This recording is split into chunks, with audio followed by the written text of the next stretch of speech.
I'm Nick Hirschon. I'm a journalism professor here at William Patterson. Thank you for joining us for the second WPSBJ reality check of the semester.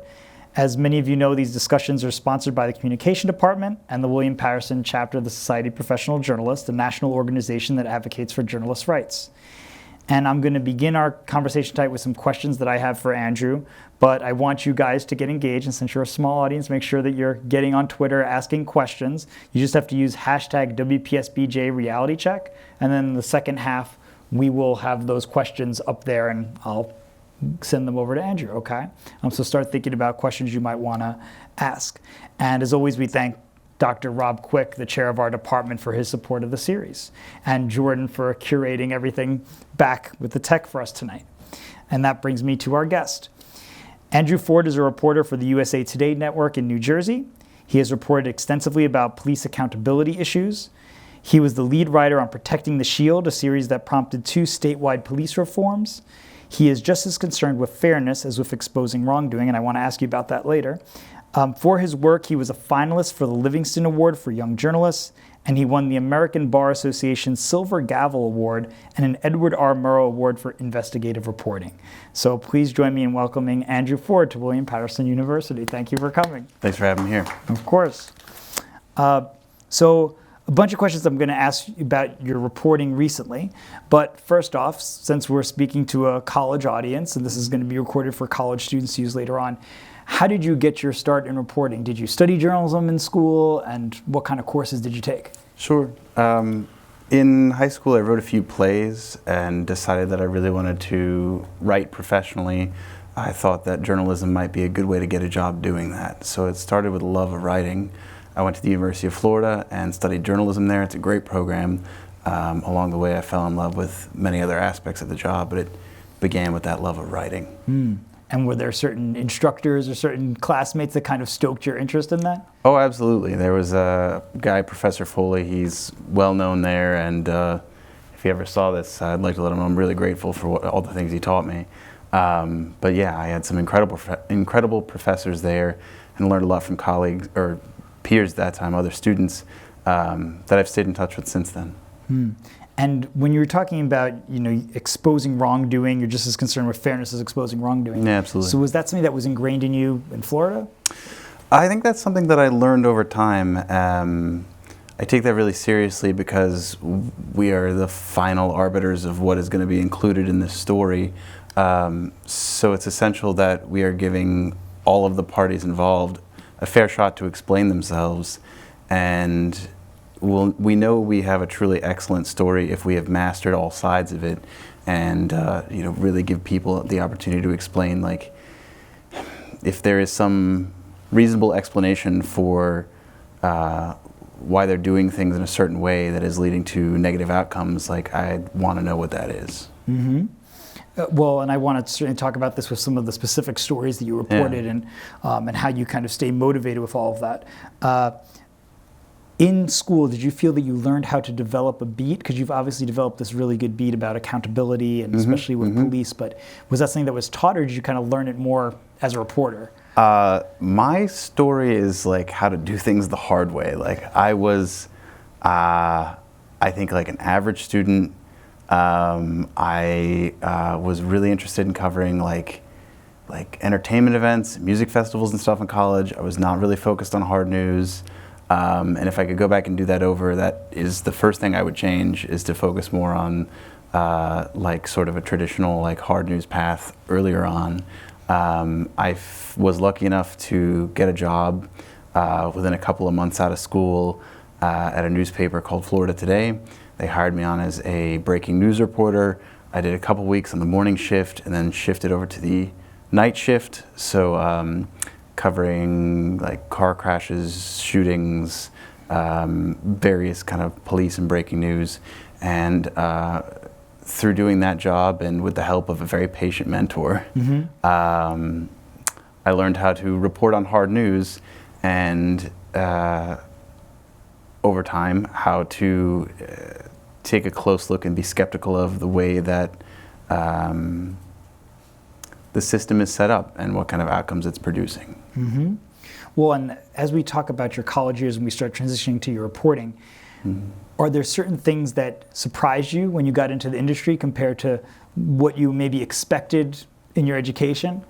I mean, I knew it was going to be a lot of hard work, and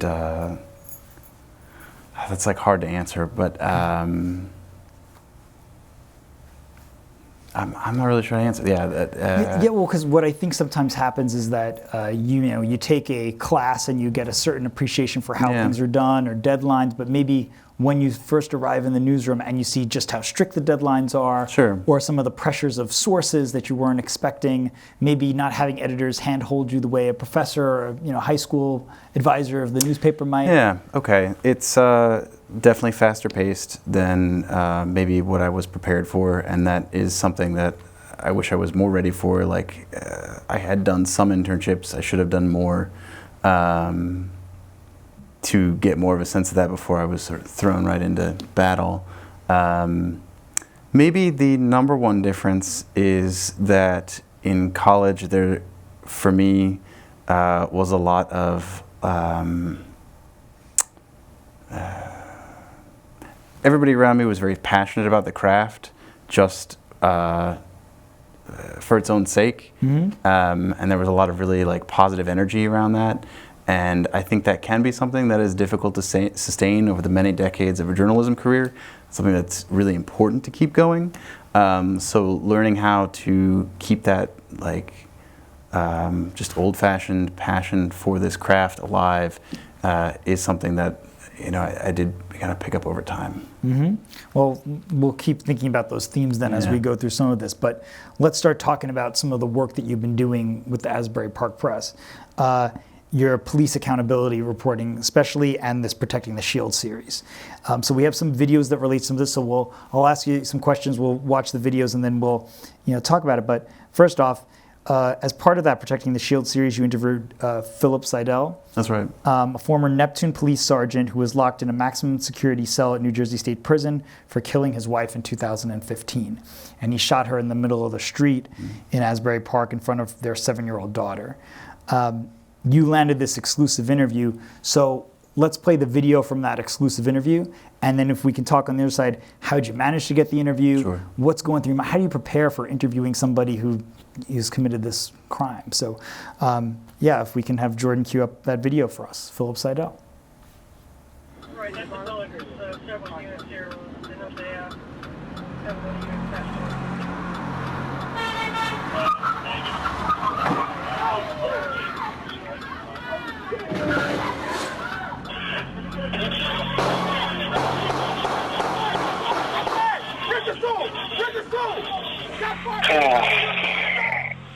It's just bad, man. It's just horrible. Drop that gun, Phil! I killed the mother of my children, the woman who I was married to for more than 20 years, who I at one time loved.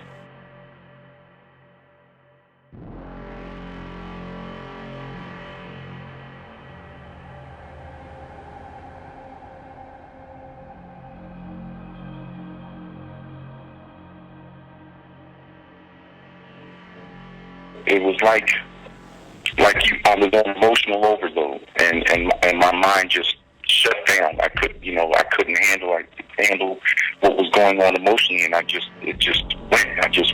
That was it. I mean, it's hard to explain, but it was the most, for me, it still is the most horrific thing that I've ever experienced in my life.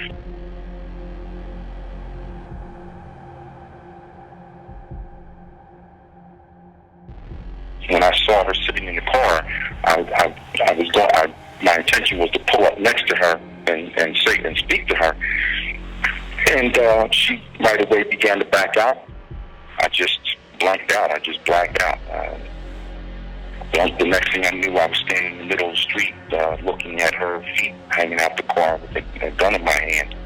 And I realized that I shot her.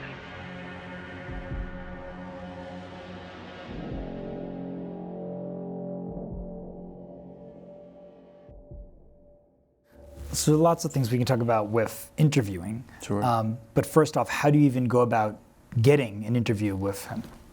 Yeah, so the Seidle shooting was probably one of the more dramatic things that has happened in our coverage area in the last 10 years. I was out there the day this happened. I was still working that afternoon breaking news shift, so I was among the reporters that responded to the scene that day.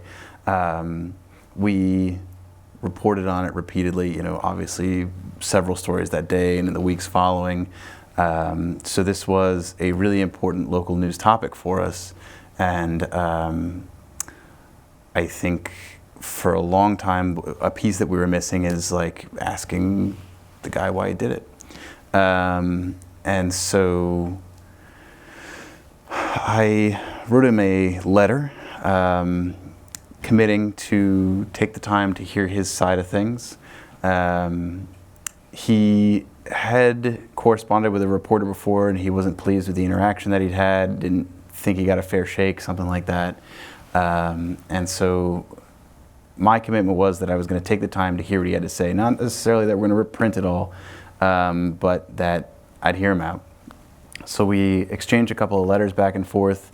One of the first things I did was have him write out a timeline of his life to kind of get it in his own words how he thinks this all went down, and it is then like a helpful backbone to like fact check against as you go forward in this conversation.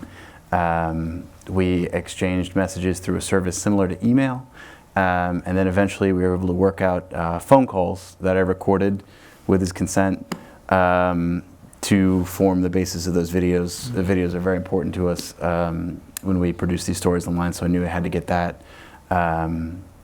So it took maybe 6 months from end to end to get all this information out of him, just because of the barriers. The prison did not grant my request to visit him for an interview, so we had to find ways to work around that. How do you even approach when you were writing those letters to him or those emails? Are there certain strategies of what you say or make sure you don't say to lead him to think that maybe you're going to give him more positive coverage than you actually intend to? Yeah, I think you have to be totally transparent, and the more upfront you are with people, the more they are accepting of the kinds of barriers that you have to have. That like, I'm not just going to print whatever you say. Here's why I'm asking you these questions. Here's the context it's going to be in. That again goes back to all this fairness stuff. I want there to be no surprise, when someone involved in one of my stories finally reads it. They should not be at all surprised about the things that are being attributed to them and the general context of the story. And that is, like I was mentioning, that I made this commitment to Phil up front that I was going to take the time to hear him out, and did take many hours to listen to him and read his letters and talk to him on the phone. The way we had to work this out is I arranged to go to his one-time mistress's apartment, and he would call her on the phone, and then I would jump on the line and interview him. So this took,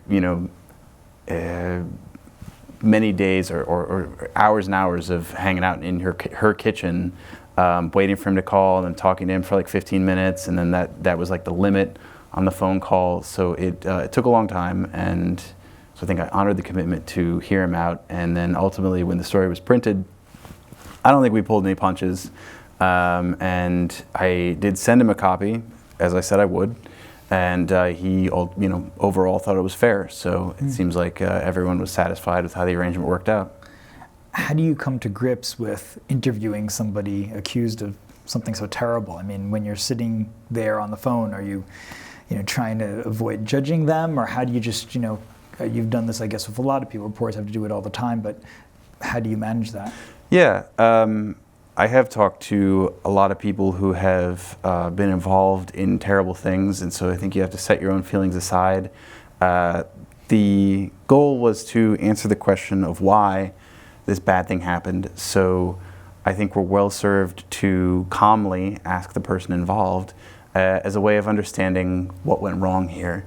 I was particularly concerned in this story, as with other parts in the series, not with laying blame on any one person, but with taking a look at the kind of systemic issues that were happening that allowed a bad thing to happen. So with Phil, let's say, there were a number of internal affairs complaints in his past and allegations of abuse that his wife made in their divorce filing. I think they were technically separated at the time the killing went down, so ex-wife. The main point of the story was to ask, if there were all of these red flags, why was he allowed back out on the street? He'd been suspended a couple of times, his gun had been taken away a couple of times. Why was he rearmed and put in a position where he was able to shoot his ex-wife in public? Sure, sure. How do you get your hands on some of those documents if you were talking about things either from court transcripts or just internal reports from the police? How did you go about getting those? It's not easy, and there are a couple other examples I think we might get into. Sure, yeah. But in Phil's case, in the days after the shooting, we learned about the allegations his ex-wife made because they were in publicly available divorce filings. And another reporter figured that out. I can't take credit for that. So that led us to ask more questions about his past. We requested his internal affairs records from the town. Those are closely guarded across New Jersey. We got a denial letter that described how there were a number of internal affairs complaints in his past and that the documents total up to like 600 something pages. So a pretty thick file. And then we filed suit. The Asbury Park Press filed a lawsuit in Superior Court demanding access to these records, arguing that that the public deserves to know what happened before this woman lost her life. A judge sided with our case and said that under the common law these should be released. The township is appealing that, and that legal battle is ongoing. But in that case, it wasn't really like clever reporting. We filed a lawsuit to try and get those records. Right. Well, I just think it's important to remember for student journalists that your sources are not always people, that it can be documents too, and especially. Oh, absolutely. And in these kinds of cases, I think where there's so many messy issues to kind of wade through and to understand the past, and I think maybe it gives you more confidence. I have a document that says something instead of it just being a source told me that this is what was in a document. Yeah. A lot of documents involved in this project, a lot of important sources too. It's a marriage of the two that really make a story come together. Yeah, for sure. Well, so then one of the other stories I want to talk about is, we'll get Jordan to cue up this video of Timothy Harden. Yeah. So I'll give a little bit of an introduction to that. In another installment of the Protecting the Shield series, you explore the death of a 38-year-old man named Timothy Harden over Labor Day weekend. This was in 2015. And he had been volunteering at a music festival and was acting erratically. Then multiple guards restrained him. We can see a lot of this in the in the video, with at least one grabbing him by the neck. The officer struggled with him for 25 minutes, and he warned them 4 times, quote, "We're going to see it, I'm going to die." And so you interviewed Harden's sisters, and we'll talk on their side. How do you handle some of those emotions again on the other side of that sort of a situation? So we'll play that video and we'll see it.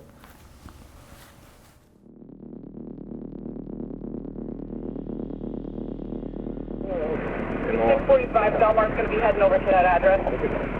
Tim, relax. You're going to hurt yourself, man. Relax. No, you're not. Nah, buddy. Over the bar. No, you're not. You're not going to die, pal.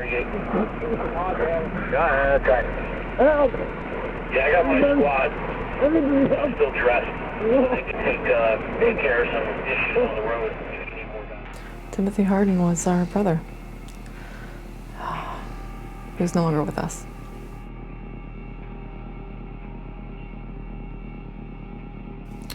Timothy went to volunteer at a music festival, never came home.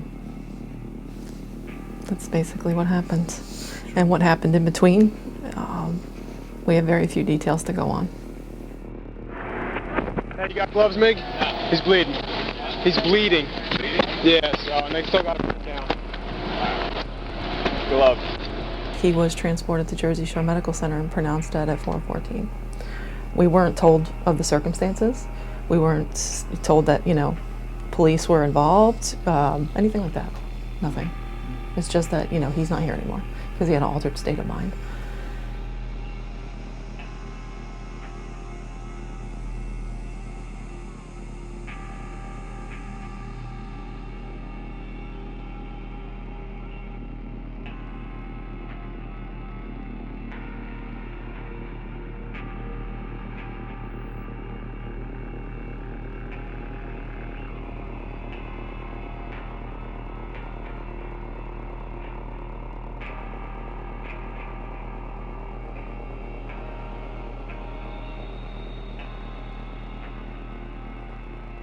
I'm looking at these pictures. I'm like, that's not my brother.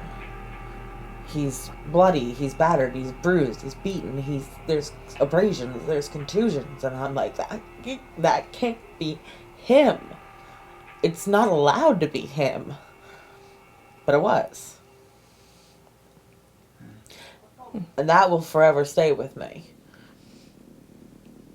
Stop kicking, or you're gonna get more shit.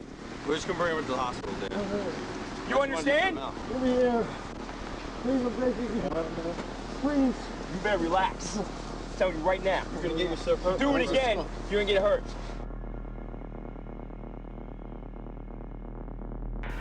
You see articles all the time, there's criminals that wear a badge, but that gives a bad name to the good ones, you know what I mean? So I do know some good ones, and I feel bad for them because of the bad ones. So that's what I think. It's very challenging trying to figure out who's actually playing for the good side and who's not.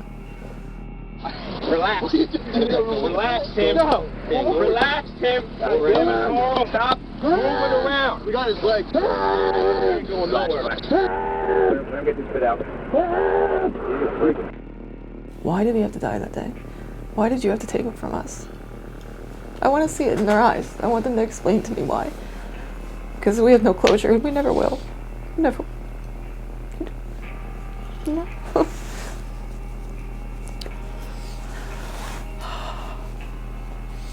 My 2 daughters have no uncle. We have no brother. You know, he was the one that was left to carry on our family name. He's not here anymore.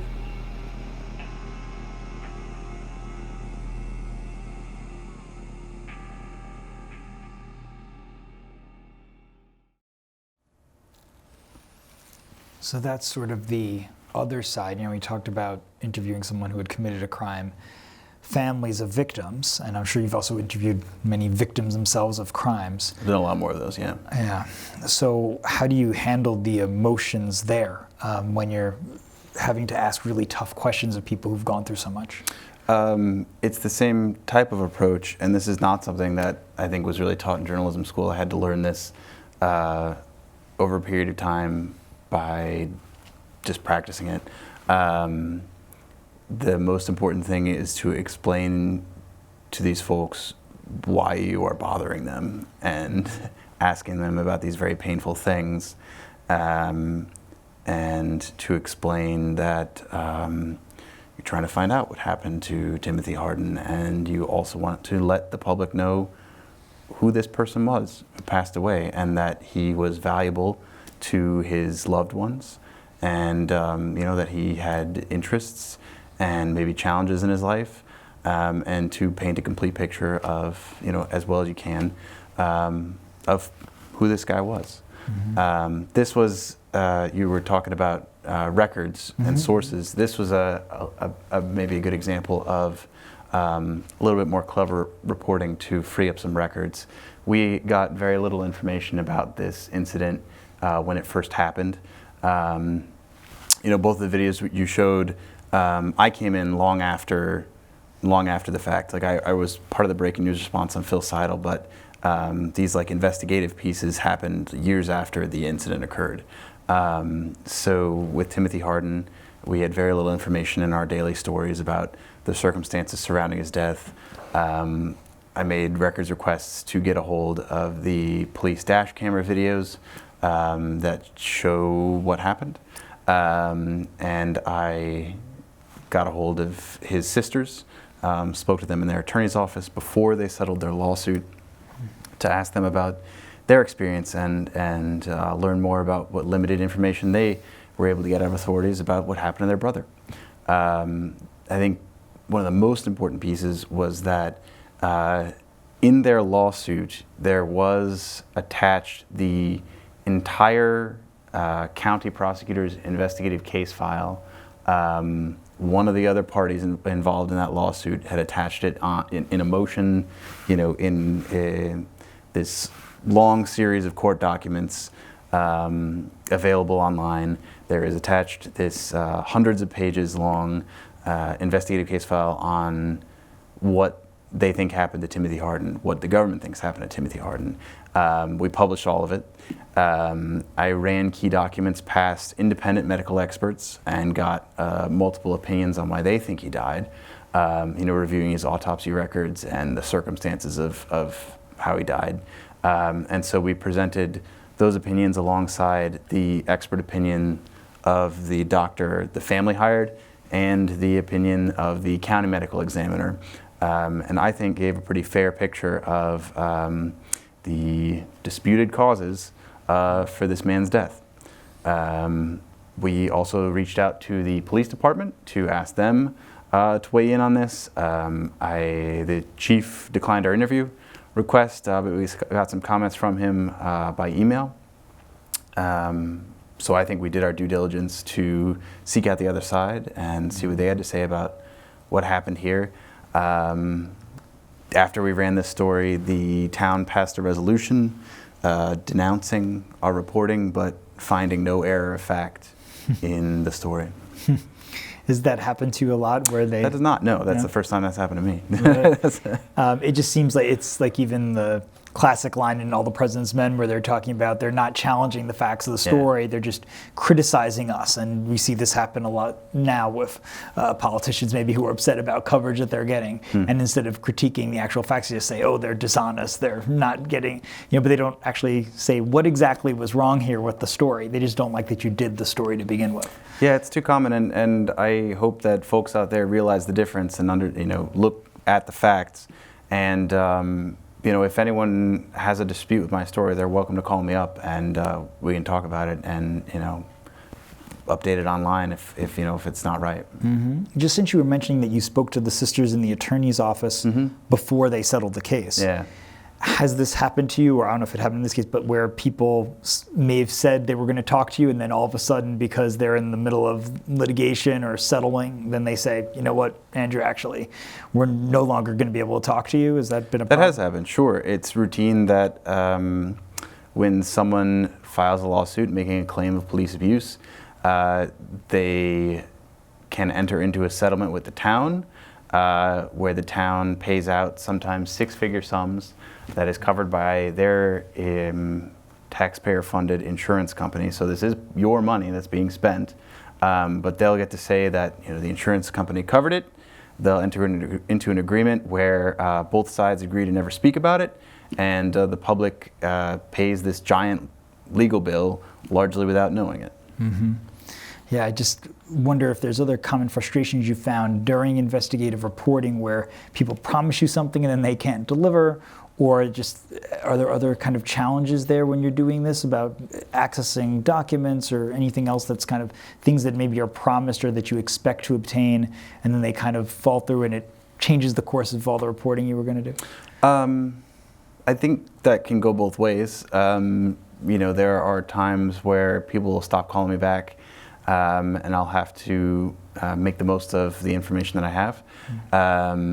There are also times where unexpectedly I'll receive information that I did not expect to get. So I think more often it's the latter, that I'm getting tips out of the blue, or somebody sends me a letter and I end up looking into something that I knew nothing about. It is not often that people out and out ghost me, but let's say in one example I was taking a look at a lawsuit that was happening in a town, and all of a sudden parties stopped talking to me, and so I suspected that was because they had entered into a settlement, and they had. So I was able to request those documents and break the news that this town had paid out like $600,000 to settle this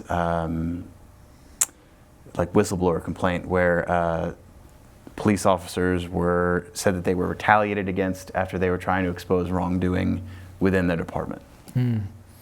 How do you make the decision then which stories to pursue? Because if you're saying, which I would imagine, you do a lot of good reporting, people start responding to it, and then they say, you get maybe flooded with a bunch of emails and calls. So how do you start making those tough decisions about which stories you go through on and which ones you have to wait for later?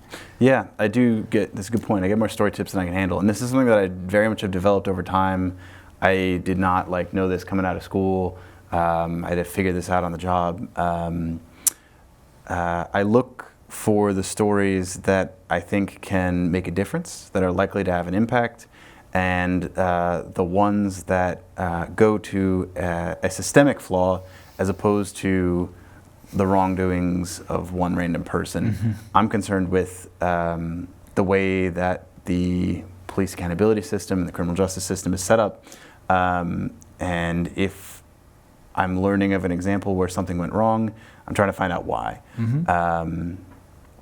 So in the aftermath of this series and following up in this series, I wrote a lot about police officers with known credibility issues. So these are cops who are known to their department to have had trouble in their past. Frequently it has to do with a dishonesty issue, but they're still in the force. And we found that the tracking of that information in those officers was just not great. And there were instances where prosecutors didn't know about problems in an officer's past. And this, led to, in at least one case I can think of, a man having his life turned upside down based on allegations that he says are false by an officer who was deemed dishonest by his town and fired. But this guy had to go through maybe years of process in court, spend all this money to find that out. Mm. Well, I just want to move on to one of the other stories that you covered here as part of the mm-hmm. series in July 2018, and we'll get Jordan to cue this one up about Miguel Feliz. Yeah. So an interview you did with a 29-year-old man driving home one day through Jersey City when his car was run off the road by a driver fleeing from police, and then a lot of unexpected things happened to him. So we'll watch this video and just again talk about any of your memories of how you got it. I think these are very powerful videos when we watch them, and it kind of, in a print reporter's life, and I used to be a print reporter, sometimes you don't see the emotion that goes into the interviews. Mm-hmm. You try to translate that into the page, but it's hard to do. When we actually see this person in front of you, still scarred and burned and all that, it's really powerful. So let's, play that video and then we'll talk about it.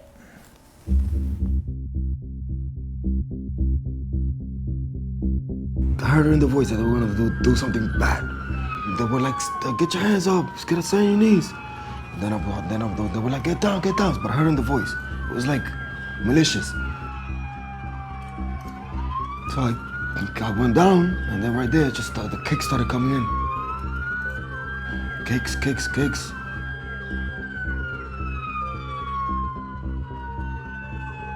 And they dragged me in the street. Hurt me a lot. I mean, I thought we were here to help.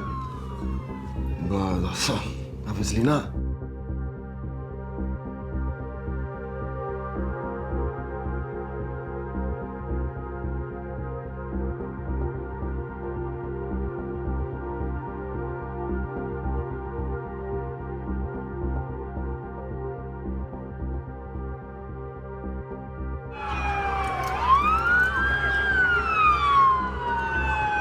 They broke 4 of my ribs. And they kicked me here too, in the face. Dragged me, I have a big hole here. So they was dragging me. And my back, as you can see in the pictures. Yeah, it was very hard for me, man. I mean, I had to listen to them, because I heard in the voice they were gonna harm me. It could have been worse. So even though I was still in a little fire, I just had to get down and just listen to them. And then even before I got down, so the kick started. I don't know what they were gonna do, I'm thinking they're gonna get help. They do this, and in my head, yo, these people are gonna kill me. Oh, no.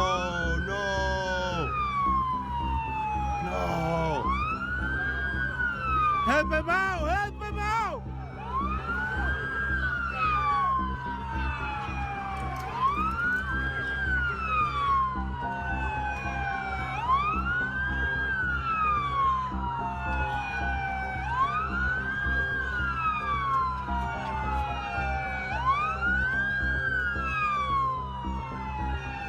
Thank God I'm alive. Thank God I'm here. Thank God I have my family. And every time I think about it, It's just terrible.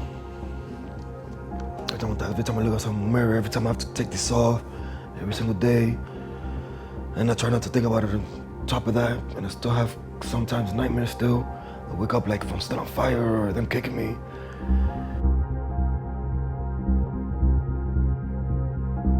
There's good officers out there. They really are. Just that somewhere, nah.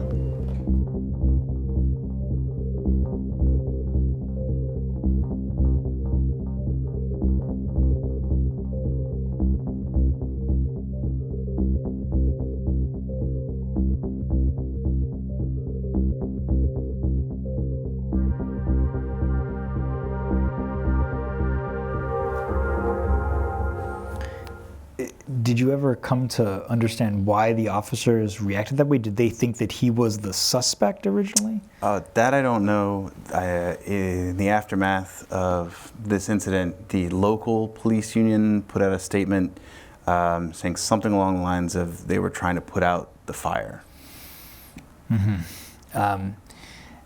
So again, what strikes me, the last two videos we played, both the sisters of Harden and Miguel Feliz were saying there are good officers out there, and we know this is not every police officer, which is kind of just, I mean, incredibly, I don't know, gracious of the way that they respond to something so terrible that has happened to them, and still have the perspective of these were a few bad apples. Maybe this is not the whole force. But again, when you're sitting opposite him and you're talking to him about this stuff, what's going through your mind? How are you handling this? Well, to your first point, I'm really glad you caught that because I made these videos too, and as a matter of fairness, it was important to me to have them include that context that it's not all officers. So I went up there and did that interview by myself with Miguel, and I had been talking to his attorney for weeks before that. He was like in and out of medical treatments. And it took me a while to convince the attorney to make some time to allow me to talk to him. This again was just a real straightforward question of the who, what, when, where, why. Where were you going? What do you think of what happened to you?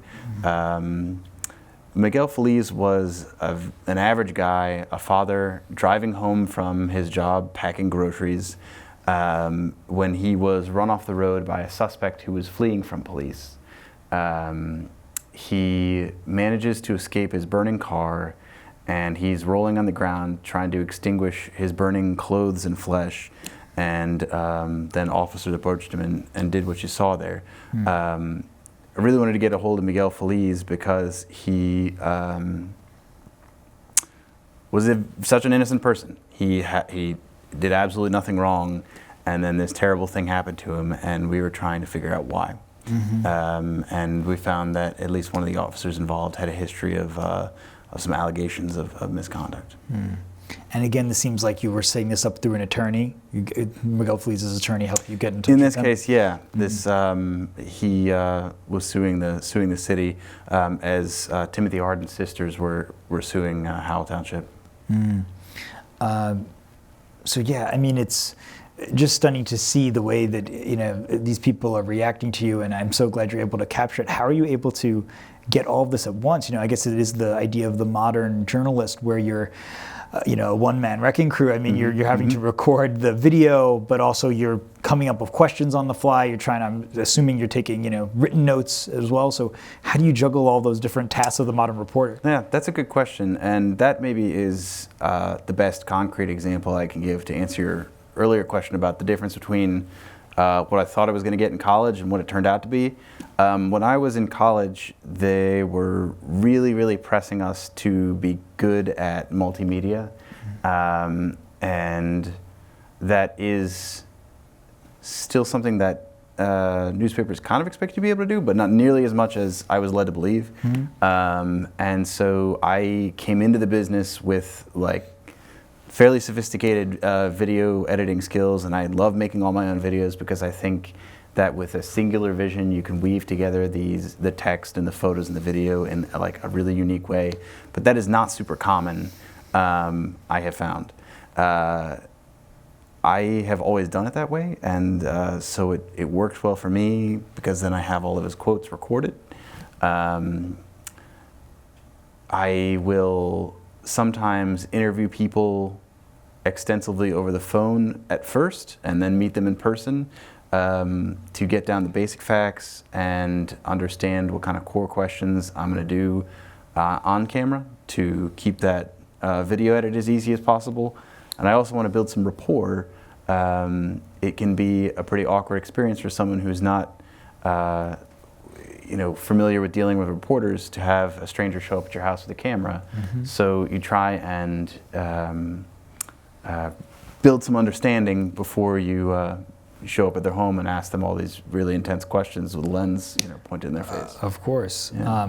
Another thing that we've touched on here and there in the series, but maybe not enough when different guests have come in, is how about your own mental health as a reporter? Because with these 3 videos, you're reporting the series out where it's a lot of people who've done some really bad things, and it may start to prejudice, inform your view of the world of, all police officers are bad or just people are bad. And you, as a reporter, are often, just all reporters, right, responding to terrible things occurring. How do you kind of ground yourself and remind yourself that this is maybe not, the entire world and not get so lost in that? Yeah, there's a couple of points there. So first, my colleagues and I have great respect for the men and women in law enforcement who work hard every day to keep us safe, and we know that the bad apples that you see out there are a very small minority. Like I said earlier, I don't lay blame on any one particular person. I'm very concerned with how the system is constructed and what kind of checks and balances are in place and what kind of support is in place to help police officers do their job effectively and to keep them honest. In terms of mental health, there was my employer sent myself and another reporter to this very helpful seminar that was put on by the DART Center, which focuses on sort of like trauma, dealing with trauma in journalism. And they had some very helpful tips around self-care and trying to keep things in perspective and leaning on your colleagues when you need to. And those are great resources, even if you're not a journalist, just for being a whole healthy person. But I think you have to be able to put it down at the end of the day and have meaningful hobbies outside of work that are pleasurable to you, that you can go and do at any time and take your mind off of things. And to have people in your life that you can count on to talk about this stuff when it's difficult, and count on to lift you up. That's true in journalism, and I think that would be true for many other professions as well. For sure. And so I see we have questions coming in. I'll get to them in one sec. One last thing before we do that. The police reaction to this series. And I imagine that's especially hard because we were talking before about beat reporter. And that's all about developing sources, maintaining relationships. And even though you've been very clear, you did a good job through these videos and through your articles to make clear this is not all police. However, I'm sure that there were some police officers or friends, families of police officers who felt that this was an attack on the force as a whole or disagreed with some of the characterizations. What was the overall police response? If there was one overall, or just what kind of response were you getting, and how was that played out for your ongoing relationships with police sources? Yeah, there wasn't maybe as much backlash as you might think. We had made great efforts to be fair up front. We included a Q&A with the president of the state police union. So we had his point of view, represented at length in this series. About the worst of it was that town that passed a resolution and some mean Facebook comments. But it certainly has not impacted our ability to continue talking to police officers, talking to law enforcement officials, at every level, from officers out on patrol to chiefs to county prosecutors. And I've had a number of conversations with the state attorney general. I am talking to cops more than I ever have before. And I have found people within law enforcement who appreciate full and fair and critical reporting. That's great. I mean, that they've had that sort of response and that you've been able to maintain the beat. And I guess that's a kind of, again, a message for the young journalist that if you are careful with your facts and you make sure you have everything straight, you're getting documents to back things up, then reasonable people will understand this is part of your job and they respect that. Yeah, that's absolutely true. And I think in addition to that, a really big key is to be very upfront about like why you're asking these questions and what your angle is and what you're going to do.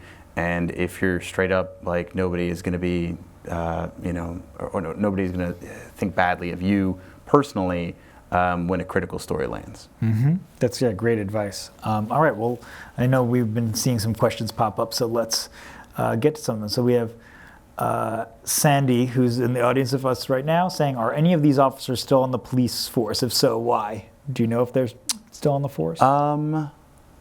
Which officers are you talking about? Is Sandy here with us? Yeah, right here. Yeah. I was talking about the ones that, obviously, the first video that we saw was the guy at the second, I think. From the music festival, Timothy Harden. And then the one who was just in the burning car and stuff. I mean, how do you, I had two-part questions to that. How do you deal with knowing that this type of thing happens, but how is your, emotionally, how do you deal with it, but are these officers still practicing? Yes. In the case of the guy at the music festival, they officially were found to have done nothing wrong. We included that in the story, that they were cleared of any, error of wrongdoing. So to the best of my knowledge, they continue to work in law enforcement.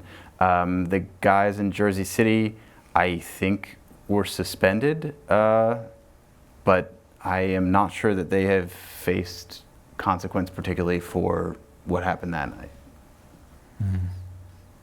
Right. Okay, we have one from Leslie. Do you think learning how to organize data research helped develop a story? That's, and these goes to, I guess, a little bit of some of the questions I was going to ask you later, but about what sort of skills do you think these students should develop? What kind of courses? We hear a lot about data journalism and all of that, but yeah.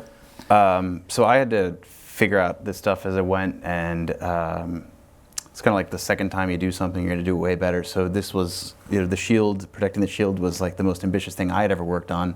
It took us like 2 years formally, but even more time than that conceptually. And so learning how to stay organized and keep track of many thousands of pages of documents and fight for data and then analyze data, those were things that I had to learn over time. The best advice I could give to students for jumping into this is to focus now on producing hard news stories. Work for your student paper. I never worked for my student newspaper, and I regret that a lot. You should work for your student newspaper and try and write about things that are happening around school or with the local police department, and get as many clips as you possibly can. The more you do this, the better you'll get at it. Yeah, I mean, that's obviously, what we encourage you guys to do. We have great student media here. We have award-winning radio station. We have the TV station, right across the way, and the student newspapers like the Beacon and the Pioneer Times. And as you say, a lot of students sometimes may want to start out writing movie reviews, music reviews, things where they're giving their opinion. And of course, that's a part of journalism that's respected. But I agree that it's nice to start out with doing the hard news reporting. Once you can conquer that, I think you can accomplish so many other things too. Yeah, I was writing those kinds of stories. I was doing like music reviews and like music festival coverage and stuff. And I really should have focused on something else. Like I would have been much better served, when I was first trying to get going in the business, if I had focused on the kind of classic hard news things. Whether it is for the paper, the radio station, or TV, focus on the sort of core essential news values of hard news coverage, making it clear and factual. Yeah, great advice. All right, let's see. We have Nick is asking, what was going through your mind while sitting there talking to Phil on the phone, knowing what he did? Nick's right here in the audience right now. It was a pretty surreal encounter. Being in this woman's house, she was very polite. took all this time to accommodate me, there talking to him.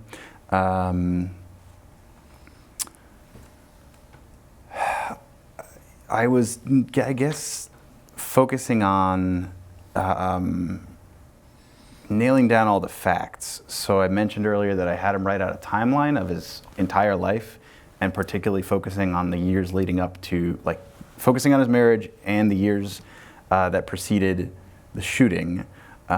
So, as he was describing something, I was trying to get all the, like, colorful detail to write a good story, and also, like, check it against what he had previously said to make sure that this was, like, a consistent story and that it matched up with, like, other documents and information that I had about what was going on in his life.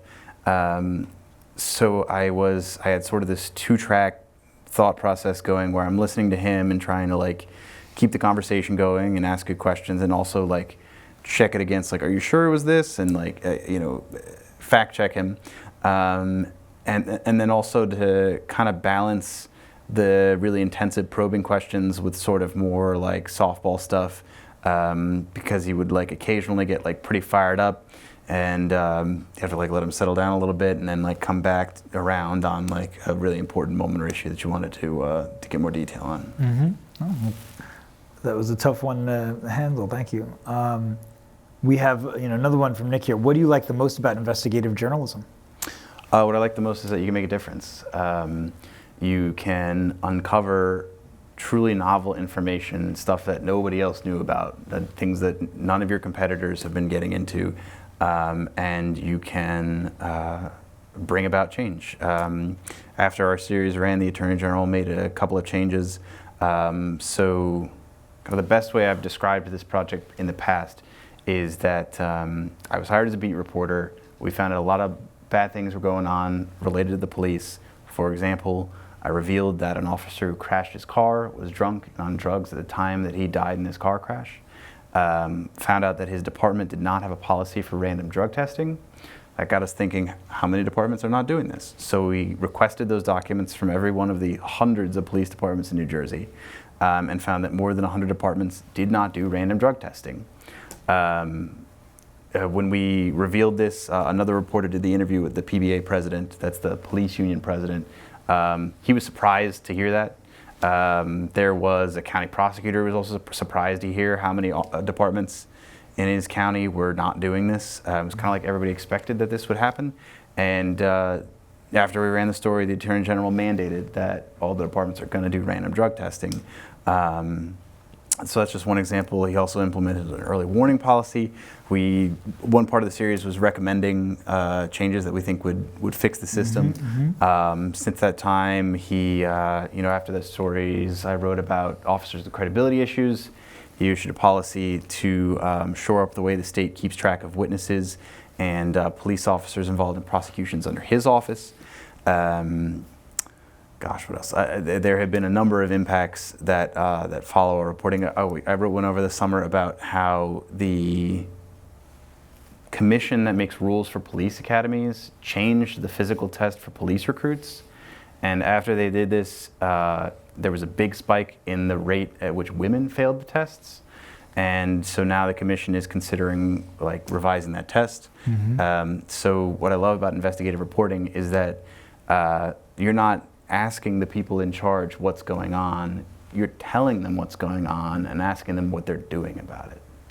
That's a great way of putting it, and that you actually can see differences made, right? I mean, we've talked about so many of the difficult parts of doing this reporting and just overcoming the emotion of it, your own mental health, making sure that that's in good shape, and just all the sensitivity. But then when you've done this reporting, it must feel kind of rewarding that changes are being implemented based on what you've shown. Yeah, it feels good to make a difference. Yeah. All right. Do you get a different feeling or vibe from speaking to someone on the phone than in person? This is actually a great one, and probably, I guess when you're young enough that it was in school, but I was going to say a lot of students now may be a little bit shy and they don't want to speak to someone in person, so they always go right to email and do email interviews and, or DM somebody on social media or something like that. But obviously there's certain nuances you can get from a phone conversation or a face-to-face. So what's your preference, or how do you do that? Absolutely, do a phone or in-person conversation, there's just no substitute for that immediacy of a real conversation. In person is even better. I have a number of times reached people through social media, through emails or something that might, is occasionally the only way you can track somebody down. But as soon as you can, get them on the phone so that you can kind of hear where they're coming from, and you can ask follow-up questions. You can challenge them on something perhaps, and you can well explain where you're coming from and try and get them to understand like who you are and what you're all about and why you're bothering them. And then absolutely meeting up in person gives you access to way more detail than you could possibly get through an email. When you can see how this person is reacting to your questions, and you can have them take you to some place that's important to them or take you into their home. Absolutely do phone or even better in-person interviews at all times. And since we were just talking about online communication there, we haven't really talked about social media. Yeah, so sure. How do you view your social media? Are you breaking stories sometimes in a tweet? Are you tweeting out quotes right after you've done an interview? Are you waiting until the story comes out and then doing what reporters sometimes call a notebook dump, like the quotes that didn't make it into the story or the video, you then share with the reader? How do you approach your social media presence? I don't think I'm great at it. I am not really into sharing a lot about my personal life online. I don't think it's relevant. What I like to connect with sources and with readers who are interested in asking questions about a story.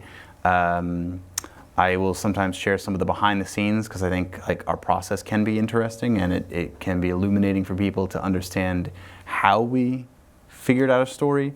But I keep a pretty conservative presence online. I'm much more of a consumer of information on social media. Like, I really love using Twitter as a news source because you can follow all these incredible journalists and news outlets and find out about things immediately as they're happening. Do you have any examples of using Twitter or some other social media form for reporting? Have you actually found sources that way, or crowdsource something? Maybe you have a question. I know a lot of reporters are pretty good at this, and just saying, has anyone had a story where you've had a negative encounter with the police that you'd like to share, or something like that? I'm not one of those reporters. I'm just not. I don't have an enormous Twitter following. I might have like 1,400 followers. So, and most of those are just like nerds and other journalists. And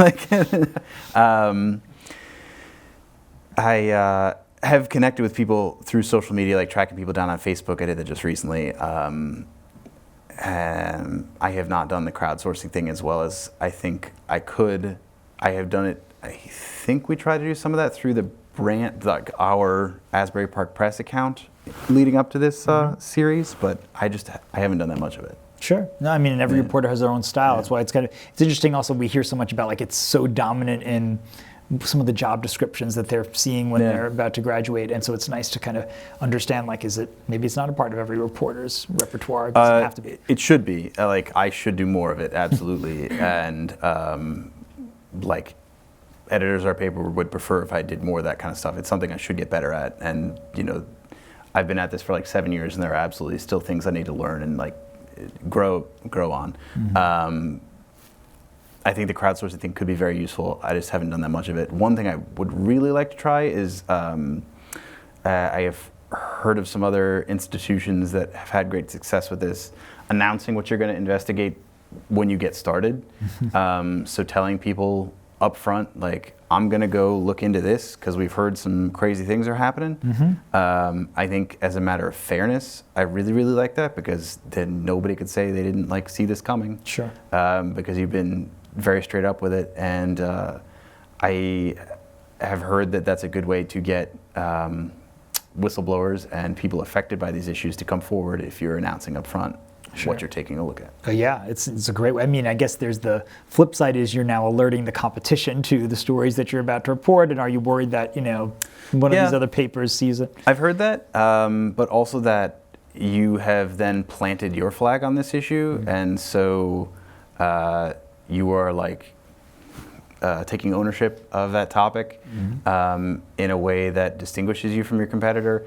And so, over the 6 months that you've, asked the kind of crowdsourcing questions you're talking about, you've developed a following of people who are interested in, hey, Asbury Park Press is taking a look at this thing. Like, I'm kind of curious what they find. And so they'll follow along on your journey as you develop this. So it's something I haven't done yet, but that I might like to, and perhaps that would, improve my social media game. For sure. And I'll get back to a few of those, but just one thing I want to make sure I don't forget to ask you is, I ask a lot of our guests, now that you've worked in the industry for a while and you've seen a lot of interns or young reporters come and go through the Asbury Park Press or wherever else, what are some of the mistakes that they make that these guys can avoid? Or what are some of the things that they do well that makes editors want to send them out on more stories or maybe hire them after they graduate?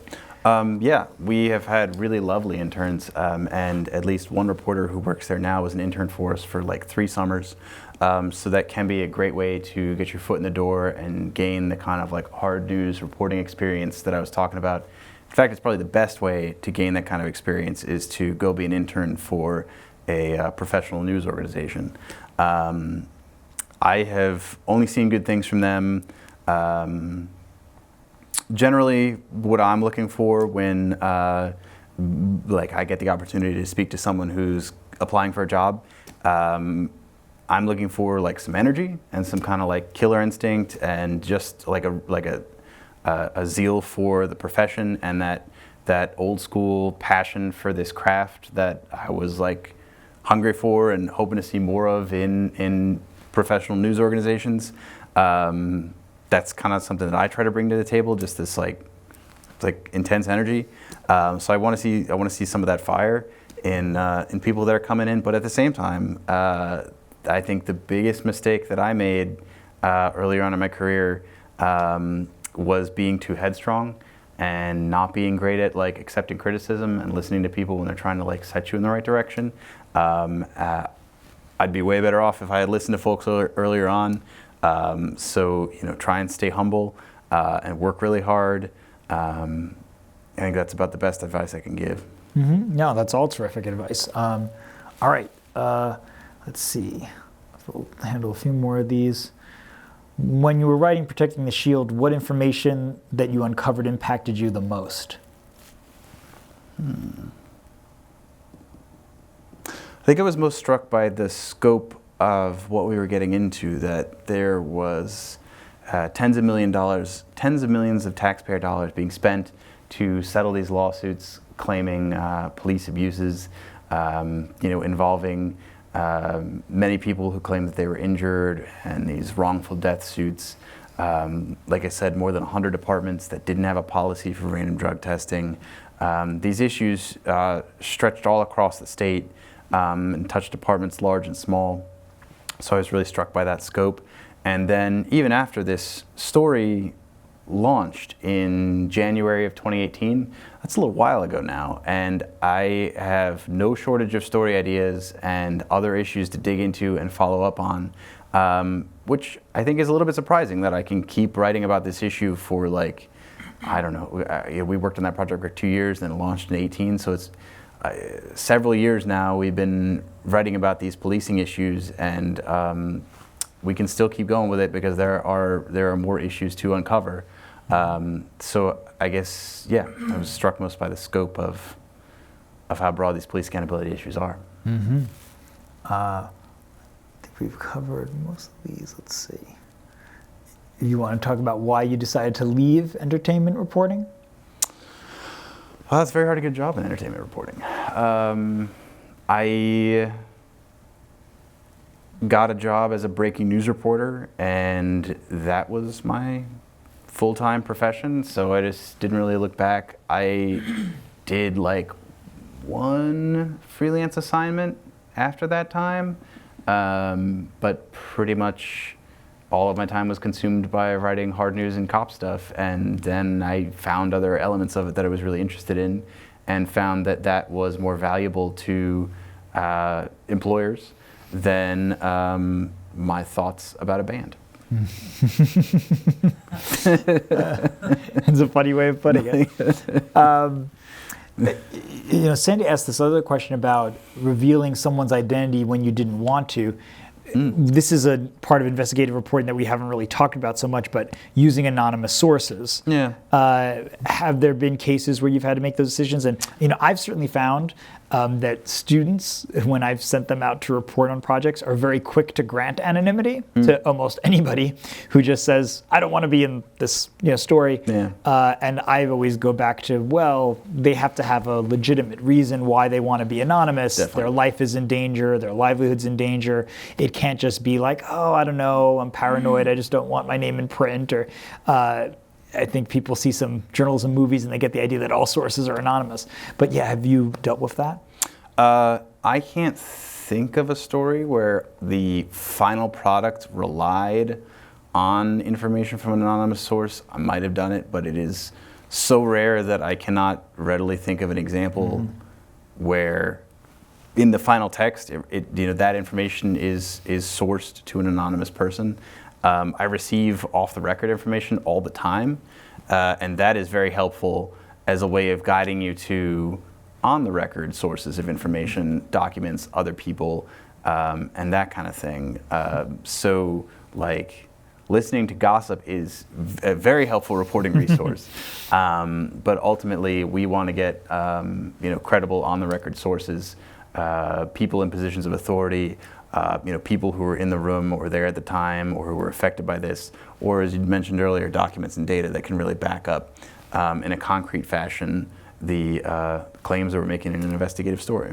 And when you're saying you can't think of a lot of stories that relied on anonymous sources, is that a conscious decision where you, so you may have had some anonymous sources saying something, but your editor or yourself said, I don't want to go with this story until I can get people talking on the record?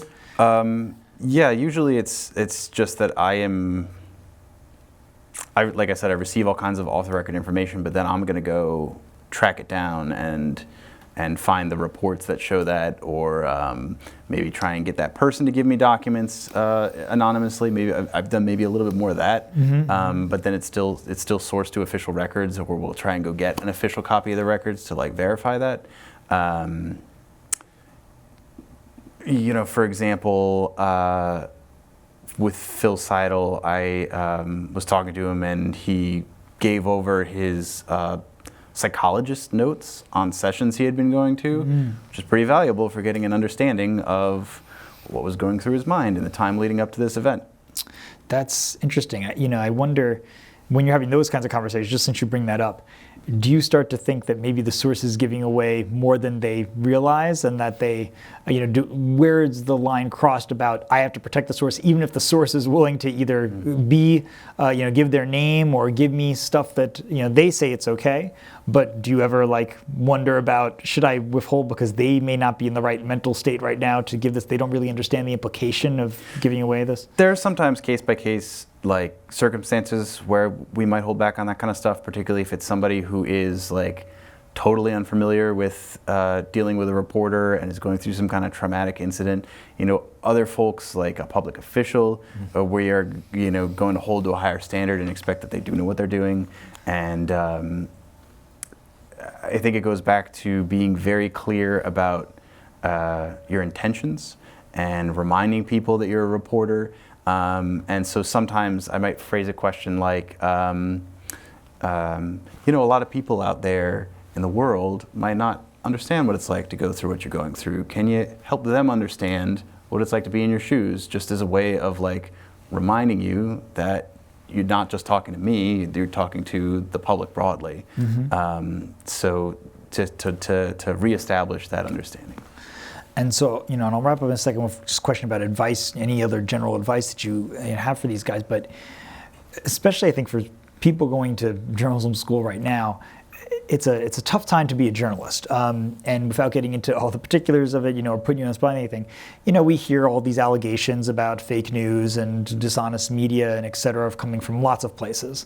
And sometimes that can trickle down to maybe the way sources deal with you, or just, and of course they're hearing a lot that it's a hard time in the news industry, declining revenues, print is dying, it's been going on forever.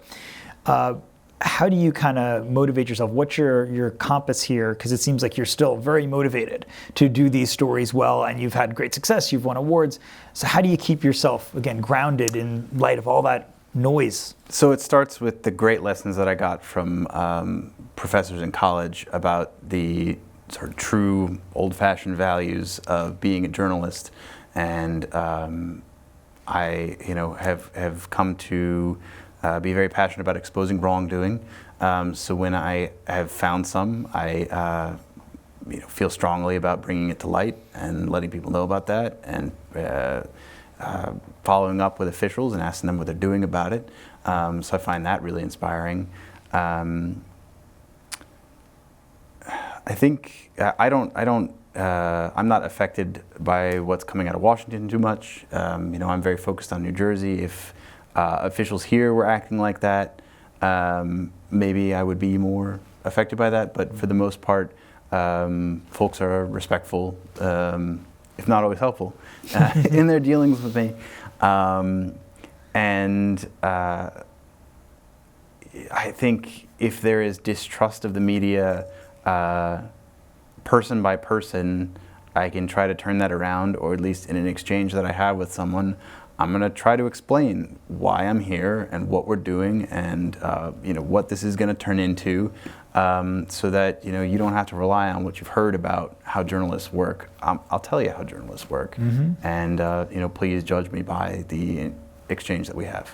Well, I guess that's a great point of advice too, is that no matter what people say or their impressions of the media, if you are acting in a way that they think is professional, then that can make that personal relationship, shows them, well, like, maybe they say I don't like reporters in general, but Andrew's a good guy, or he seems to be doing good work, and that's really how you then start converting people into seeing that journalists can have a positive impact. Yeah, I think that is true, that people might be skeptical of the media, but they can trust a reporter that they've spoken to, like in the same way that people might be skeptical of lawyers or doctors, but you trust your lawyer or doctor. And so it's about that personal connection. For sure. Well, and again, as we thank you for coming, any other advice that you have for people who are interested in getting involved in journalism, they're going through college right now, or there are courses they should take, or there are skills they should learn, or just anything else that you've kind of learned from being in the industry?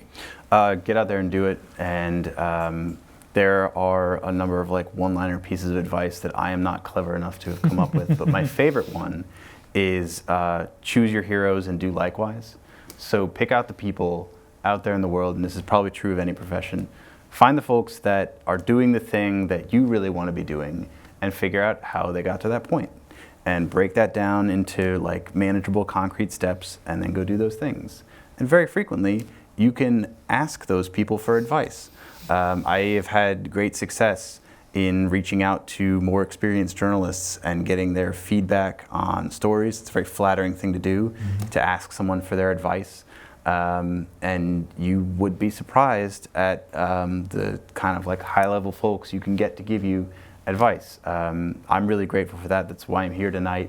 A lot of really cool people have helped me out unselfishly, and so anything I can do to pay it forward, I'm happy to do. I've got business cards here. My contact information is at the bottom of every story I write. You can find me on Twitter at Andrew Ford News. Anybody who reaches out to me, I'm happy to have a conversation about how to get into this business. Yeah, that's terrific. Well, again, we thank you for making the long trek here tonight and sharing all of your knowledge with these guys. So thank you again for coming out. It's been a pleasure. Yeah, thank you. Give them a round of applause. Thank you.